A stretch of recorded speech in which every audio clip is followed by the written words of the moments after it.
Gordon Lightfoot's obituary, Canadian singer and songwriter who enjoyed success with hits such as If You Could Read My Mind and Sundown.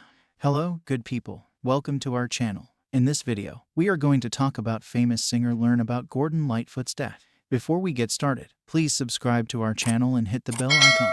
One of Canada's most adored musical icons, Gordon Lightfoot, a singer and composer who passed away at the age of 84, garnered 16 Juno Awards in his own country. In Canada, he achieved 8 top 5 albums during the 1970s, 4 of which peaked at No. 1, including Sundown, which topped both the Canadian and US charts. He gained a great deal of respect and established an impressive track record by having many of the top performers of his time cover his tunes. Early Morningin Rain, a sad and lonely song, would become one of his signature pieces. Many artists, including Paul Weller, Neil Young, Bob Dylan, and Elvis Presley, have covered these compositions. "I can't think of a single Gordon Lightfoot song that I don't like," said Dylan, who would sing a number of Lightfoot songs in his own shows. "Every time I hear one of his songs, I feel as though I want it to go on forever." In 1965, Marty Robbins propelled Lightfoot's Ribbon of Darkness to the top of the US country chart. Harry Belafonte gave a powerful performance of Oh, Linda and Peter, Paul, and Mary had a hit with For Loving Me that reached the US top 30. His most well-known song, If You Could Read My Mind, a powerful reflection on the dissolution of his marriage to Brita and Gerd Allison,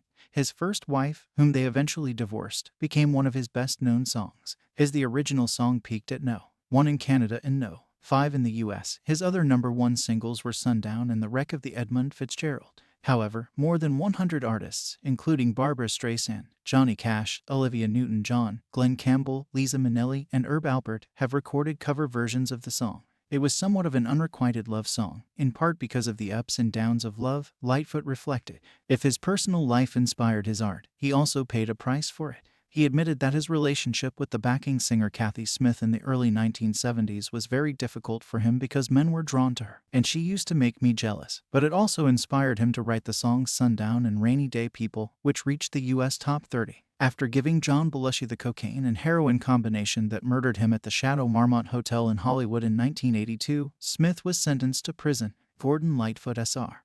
and Jessie, who managed a washing service, were the parents of Gordon Lightfoot Jr., who was born in Orillia, Ontario. Jessie saw her son's musical talent right away, and by the time he was 10 years old, he was performing in front of others. He participated in music festivals as a boy soprano and sang in the church choir and local oratorio production.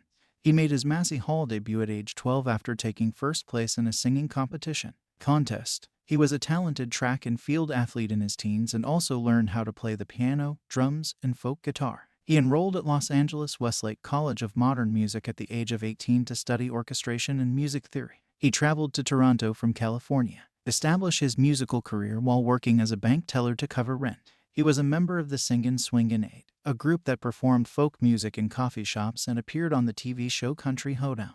In 1962, he published his first recordings for commercial use. This Is My Song, a song he wrote himself and sang with Terry Wellen, was included on the live album Two Tones at the Village Corner. A few months later, Gord Lightfoot released Remember Me and I'm the One, another original but somewhat middle-of-the-road song.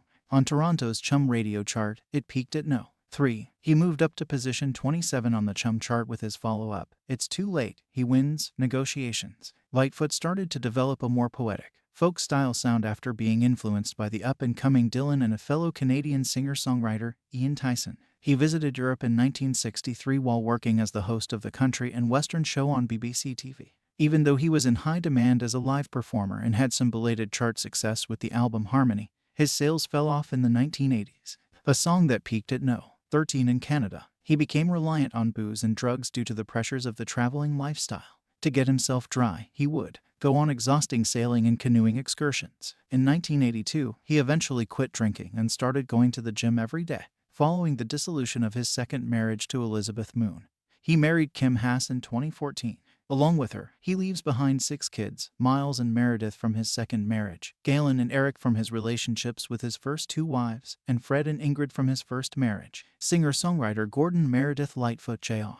was born on November 17, 1938, and passed away on May 1, 2023. Thanks for watching this video. If you love this video, please like the video and comment with your hit the subscribe button to watch more videos like this.